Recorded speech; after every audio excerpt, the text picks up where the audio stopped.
Before we get started with today's podcast, we'd like to ask returning listeners to leave us a rating or review on your favorite podcast platform, iTunes, Spotify, SoundCloud, or wherever you listen to your podcasts. And if you really enjoy it, share a link to this podcast with friends or family who would enjoy hearing our weekly discussions about basketball and basketball culture. Now, on to the show. Yeah, isn't it amazing when Michigan can keep this game to a 19-foot, 9-inch game inside that three-point line? It's all there.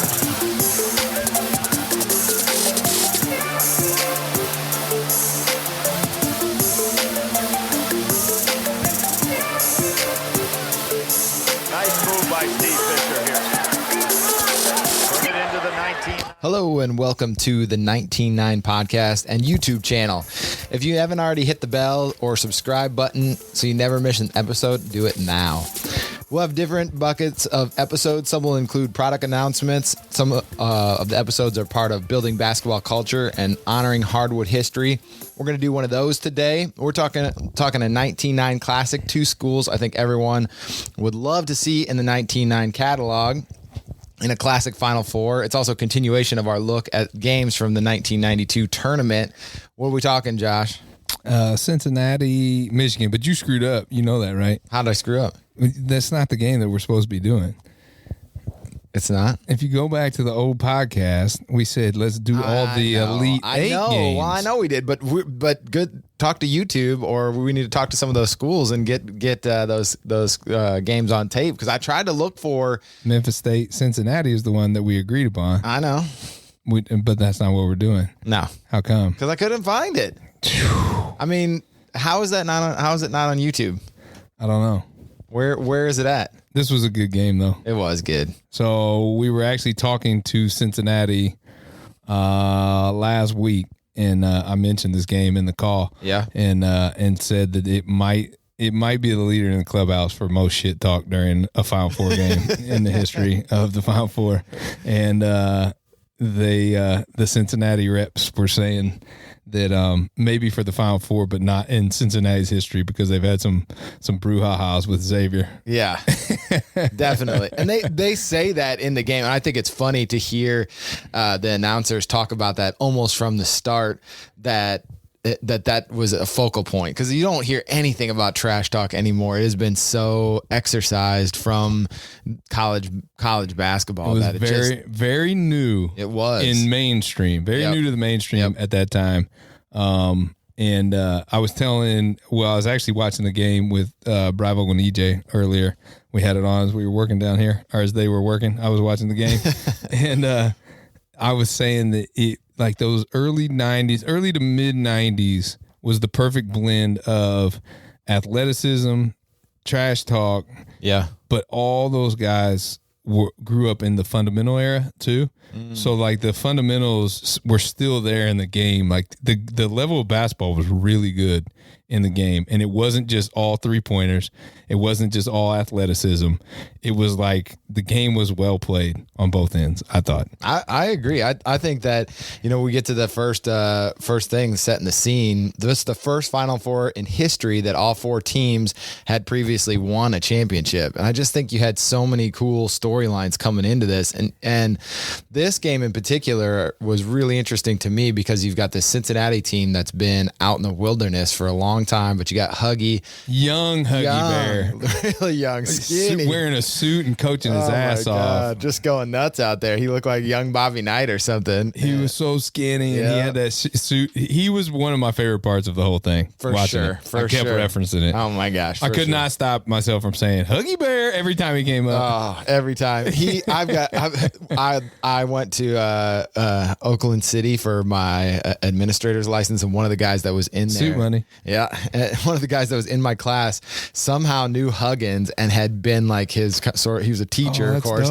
but had been like a runner for him while he was coaching, and he had all these stories. I'm not going to repeat them, but he had podcast guest so many stories. Yeah, if he wants to tell them, I'd let him, because he was so fun, like listening to stories about stocking his bar and all that. Even like the little stories were fun about Huggy. Well, it was funny, just a classic. It was funny to me. I was telling those guys, I'm like, it's just funny to see him in a suit, because now he basically coaches in pajamas pajamas at West Virginia. I know he does. At West Virginia. Yeah. So yeah. But they seem like such the outsiders, and then you've got Michigan, who's this team of 5 freshmen playing, which really should be like the surprise story, but it seemed more inevitable. Did you look up the line? I forgot. I was going to look up like what the line was on the game because Cincinnati was the favorable seed. Yeah. And Cincinnati had the freaking lead like the whole game for the most part. They were playing well. I mean, especially the first half, and we'll get into, I guess we can get into that now, but I think the first half, the things that talking about things that jumped out to me was that their press. I mean, that's that huggy thing. It's weird that these college coaches, not all of them, like Coach K has changed some, and some coaches, advance their style a little bit, but Huggy has been like press, like that kind of manic style. It fits his personality, but you saw it right there. They were everywhere. Everywhere. Even Bravo, who was watching a little bits and pieces of it, was like, oh my God, these guys are just flying around. Yeah. Yeah, they did out there. They did a Kenny Martin's job. Brother out there playing. Yeah, they did a perfect job too of keeping it away from Jalen Rose and then trapping. I love that trap immediately after half court, and they just jump you, and they did not know what to do. Speaking of Rose, he didn't have a very good game. The part that I watched, but I love his silky smoothness out there. That lefty, and he was just shifty. Yes. And then he had to adjust because he was trying to throw over the top of the zone because he was big. He's a tall point guard, and those passes were getting tipped and deflected and picked, and it was kind of a little shell shocked. It looked like but it never stopped his mouth. His mouth was always running, which I also loved. Always running. I heard, it was funny, I was listening to a thing about the NBA draft today, and I think this is something that's interesting I hadn't thought about before. So they measure a couple different ways, right? That your like standing reach, your wingspan, and then how tall you are. And I think that some people have started to think like, well, it doesn't matter how tall you are, because whatever your standing reach, that's what really matters. But the guy said something interesting today. He said, well, it still matters because you can see over things. Yeah. And being a big guard, so even if you got crazy long arms, still being tall, even if your arms are a little bit shorter, being able to have that vision, like those clear lines, but that would really matter. So I want to talk about the nostalgia of the game. Okay. And part of the nostalgia of the game was Jalen Rose being the point guard and being a big point guard. For sure. Because that from was Michigan. Penny was around, but he just burst on the scene in 92 also. Yep. Jalen Rose burst on the scene. But they compare both of those guys to like a Magic Johnson type point guard because they weren't around back then. Right. You know what I mean? And Pippen in the NBA was that point forward where he was 6'7" and starting to lead the offense more, but that was just evolving too. Yeah. And so like part of the fun of me watching these games is putting myself back in 92 of where the basketball purists saw the game and then the evolution of the game coming. I mean, it was shocking to rewatch this and think about like how different that must have looked in 1992. Like the things when we're talking about just setting the scene, like the hip hop culture, the baggy shorts, all of them had their head shaved. But like Cincinnati had baggy shorts. They did. Too. That was the thing. Cause I was thinking the same thing too. I would love to go back and watch an early game in 92 of Cincinnati and see if they all had the baggy shorts and stuff too. Because in my mind, my little kid mind from being 11 years old at the time, no one did, right? Everybody was IU. Yeah. And then except the Fab Five, you know what I mean? Right. And that probably wasn't true. That was probably like this cultural thing that was happening in the playgrounds in the bigger cities for sure. We just didn't get that down here in Southern Indiana until the Fab Five came. Well, Cincinnati had some guys come from California. Like there's a cool story about their team is put together interesting. They're not 5 freshmen, but they've got a bunch of guys from JUCO and some guys that followed Huggy, from his previous post there. So they're kind of a put together team, kind of an interesting group, and a lot of camaraderie. That was one of the things reading about that team. They talked about their bond and adversity, just the junior college, and they wanted to remake the face of the NCAA too. Like that was in their mind. Like these guys drove across the country from California. They show up in Cincinnati. This coach is a maniac. And they just talk about like they get used to, I forget what the quote was, but it was super interesting. They were talking about we're brothers, and Huggy, they said about Huggy, after a while you don't really hear how he's saying, you hear what he's saying, because he was yelling all the time, and people asked him like, how do you handle that? And they just you get used to it, and you realize like he's giving me stuff that I need to be a better player, and then you're okay with it. Yeah, it's kind of interesting. My other piece of nostalgia was the Final Four logos. You're wearing it on your shirt right now. That's our old survive. Plus the 19. Yeah, that was our old Surviving Advance.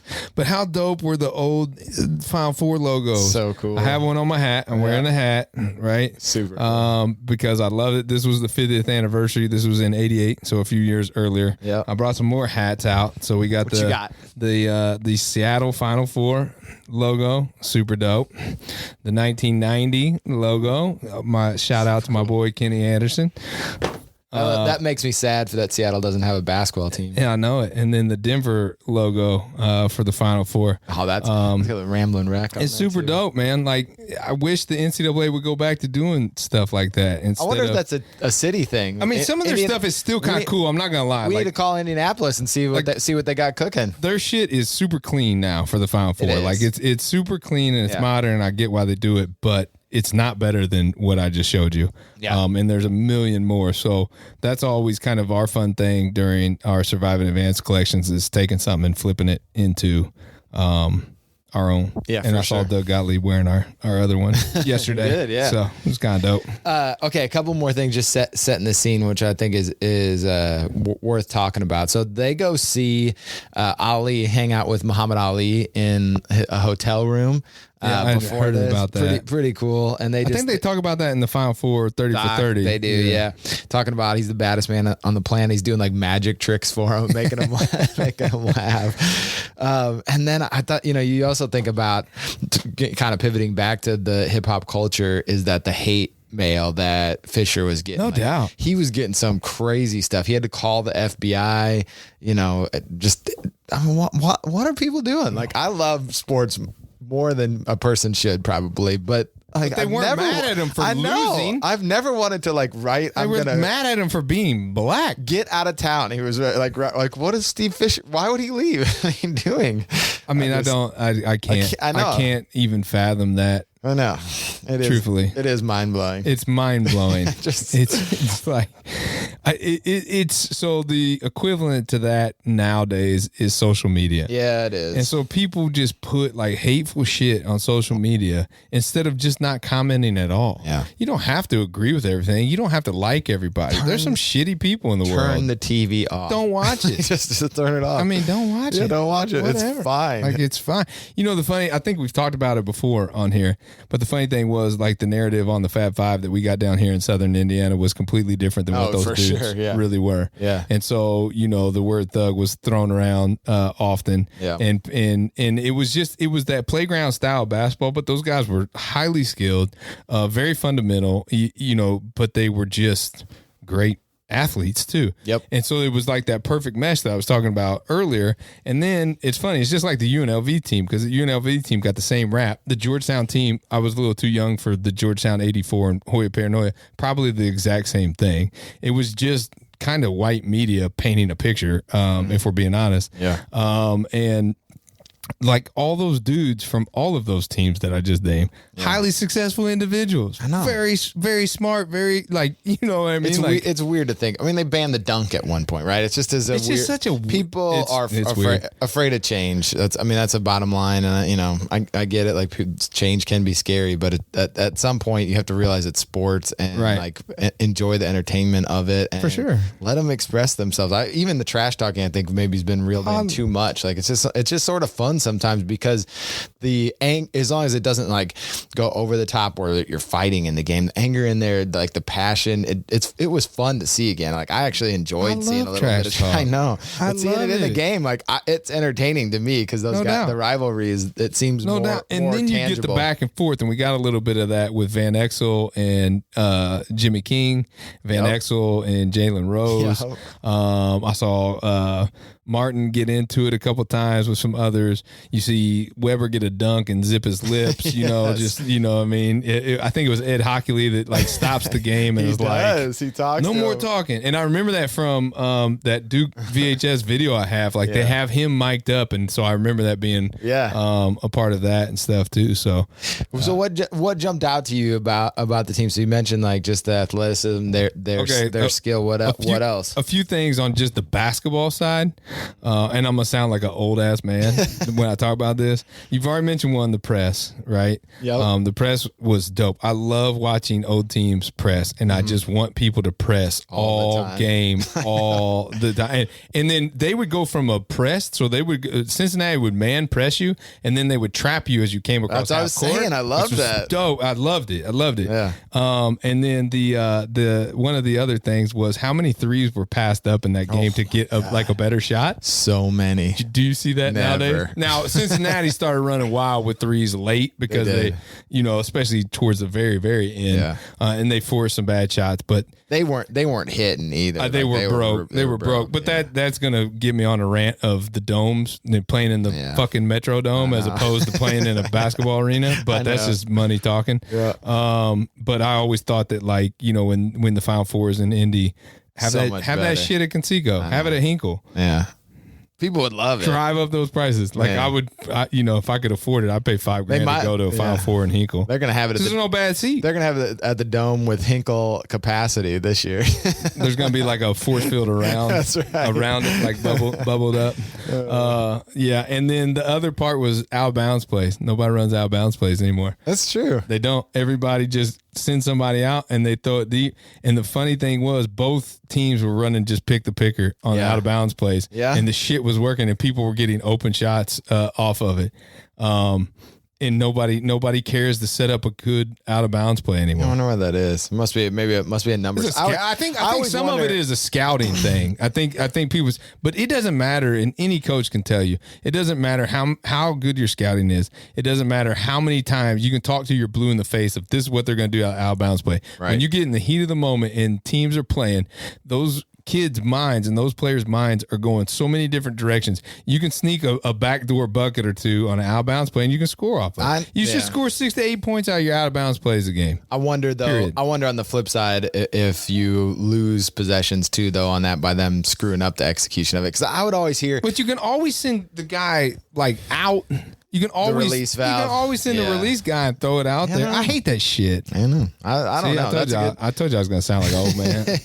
We need to get a coach on here and find out what's going on with that. No doubt. They must have. Somebody must be running coaching clinics and be like, "Don't do out of bounds plays. It's a terrible idea." Can we talk about the whitest moment of all time in that game? Sure. I gotta hear what it is. Jim Nance. Oh my god. Did you pick up on which one? The Nintendo story. Oh my! I did. I got it right here. I go. Where'd I have it? We were sitting down here. Van Exel, Tecmo Ball champ. Technical champ. He's a Nintendo technical ball. They bring it on the road with them. Like we were half-assed paying attention to the game at that point because we were doing different stuff in our offices. Bravo's head was down like designing something, and he was like, "What the hell is going on right now? Like, what is this?" I was dying when he said technical ball. Van Exel's the champion. I was like, holy cow.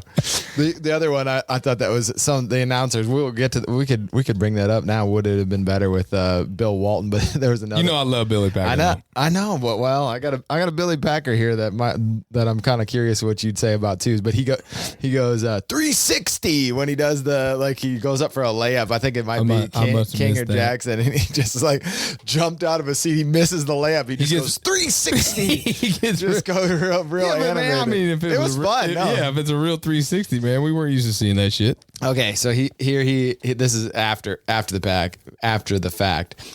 For that team to be called the Fab Five is a disgrace to college basketball. That's the most corrupt team that ever existed and obviously has been wiped off the history of the University of Michigan and of the NCAA. What year did he say that? I don't know. How old is Billy Packer now? It was one of the anniversaries of the Fab Five. So let's just be honest. Quote from him. That's fucking stupid. I know. I agree. So my question, though, to follow up on that is, should they hang a commemorative banner in the Basketball Hall of Fame? No, in Ann Arbor. In the Basketball Hall of Fame. Fuck Ann Arbor. In the Basketball Hall of Fame. Should they do it in Ann Arbor? Exhibition. Should they do it in Ann Arbor first? Or there should be an exhibit for the Fab Five in the Basketball Hall of Fame. They should rename Chrysler Arena Fab Five Arena. Oh, that'd be kind of cool. Go big. Not no banner. We're obviously overstating it, but seriously. So going back to the cultural impact, like Billy Packer's quote, you can't take away their cultural impact no matter what you try to do. I know. So like, and they say it in the Fab Five doc. They were like, name the 5 champions from around that time period. Yeah. Like like we could do it, but the general fan just remembers the Fab Five. I hate that rightfully so. I hate that they get ragged on, and it's so dumb. It doesn't. It's so dumb. He doesn't call out the system again for like why is it set up for them to be in that position? Why are these people coming after them? My ultimate thing is, who cares? I know. Who cares? I'm just curious. I think too. I think they should hang a banner because, like I said, I just think that there's so many teams in NCAA history that you won't remember, and they are just such an like outsized in the imagination. Icons. Even more now. Honestly, I wonder, what their impact is even now, just because of the things that have kept going, that they've kept alive, and that are still part of it. I mean, it's wild to think even all these years later. I mean, we're almost 30 years later now. We see it with the UNLV 90 team and the UNLV 90-91, the one that got beat by Duke in the Final Four. There's still such a passion and such a love for that team.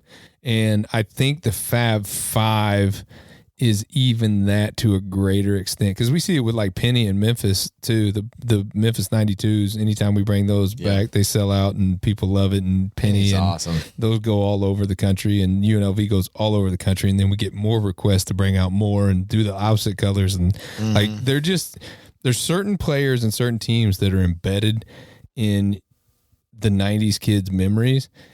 And nobody did it better than the Fab Five. Yeah. And nobody's more remembered than the Fab Five. Point blank, period. Yeah, if I was the NCAA at this point, I'd be leaning into stuff like that. Like, look, we probably messed up. like this is like eyeballs, right? Who are they protecting? Because the people who watch them as kids are us now. Like we're saying we don't care. I'm going to go to college games. The people that anyways. love them are probably people that are in mid-management in the NCAA. In the NCAA, I know they love those teams. We need to champion you to become the president of the NCAA. Oh my God, we need you to take that career path. I'm done. I'm in. I would love it. Okay, a couple game moments I wanted to get into. So I loved Van Exel right off the bat. I mean, that guy, Nick the Quick is. I know he had some like other a baby out there, doesn't he? They listed him at. Man, and like I hate to use 170 the term, pounds. I hate to use the term kid because all those guys were kids, which is crazy to think. But he really he's so baby faced in there. I was blown away by that, and I'm like this, and I was telling those guys like this dude's about to dominate. He looks like they won. 12-year-old. They won 19 straight games after putting him into the starting lineup. So he was clearly like a catalyst for the press. Sweet lefty jumper. Oh, I love that. Yeah. One of my favorite players. Yeah, absolutely. Then I loved the post moves too. So this is getting back to some of the stuff that you were talking about. Just the gameplay was so fun. I really do hope. I think there is some big men coming back, but I hope that it kind of continues to swing that way because it is just fun to see a variation in the game. I love jump shots. Weber was awesome, anyway, but just Juwan Howard was awesome. Sweet. Just watching those guys, and part of the nostalgia thing to me, the one that I missed when I was talking nostalgia earlier was. Oh crap! I forgot what I was going to say now.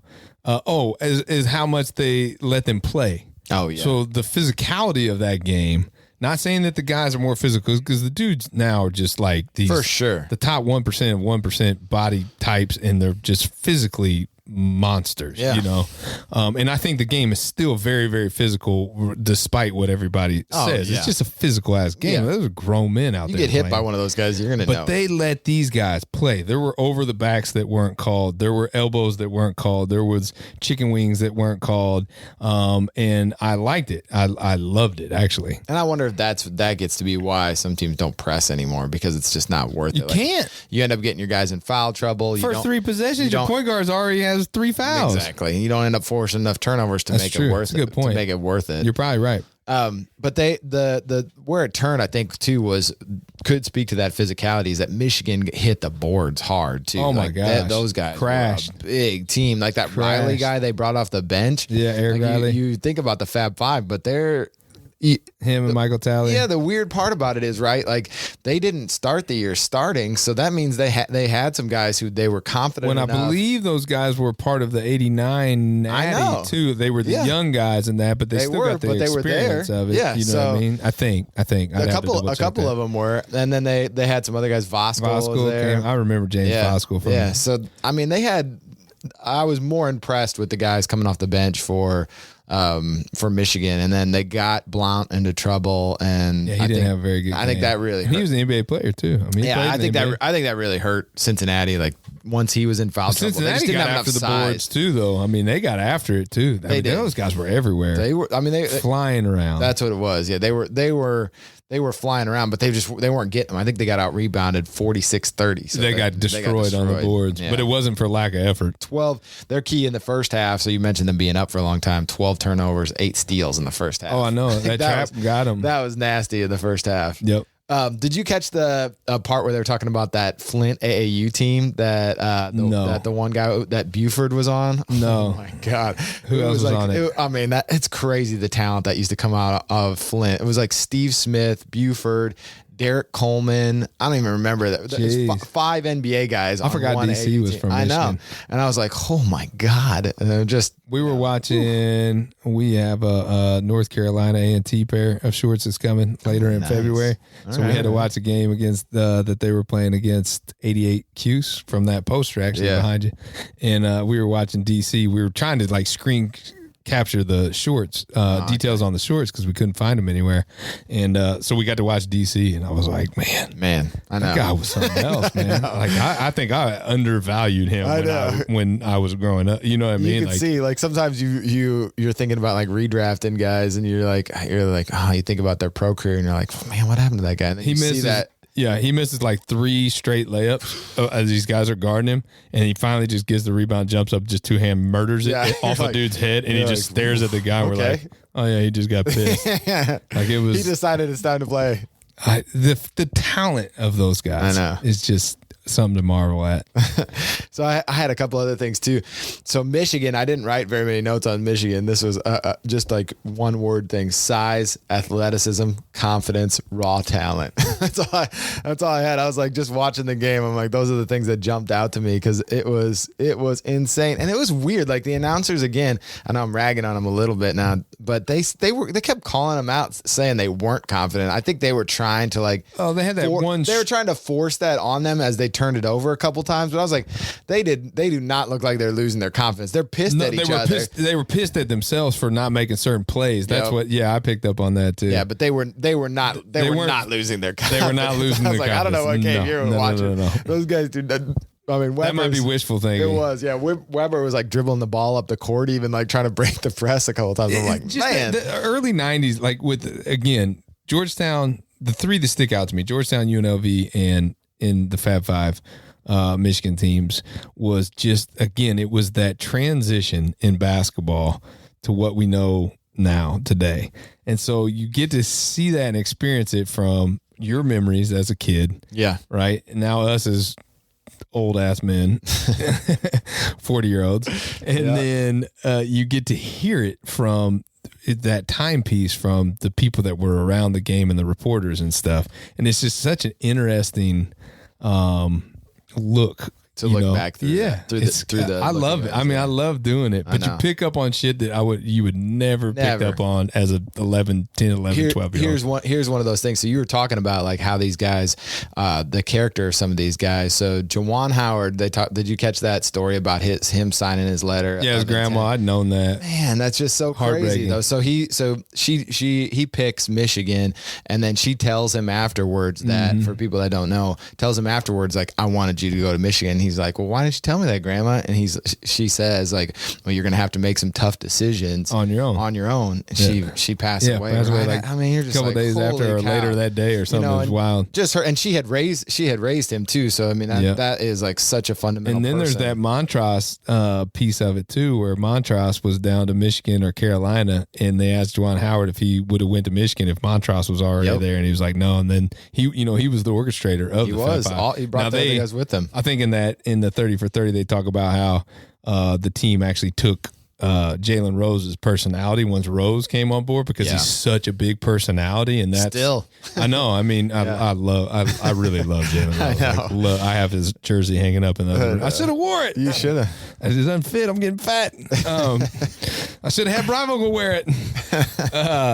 But I mean, I love Jalen Rose, and they talk about in that 30 for 30 how the whole, maybe the entire narrative of the Fab Five changes if they take over Howard's personality as opposed to Rose's personality, and maybe they're, I don't know, not less memorable, but there it is. There it is. Let me hold it up for the camera. I love this thing. So cool. Hey, Rose, baby. Look at that.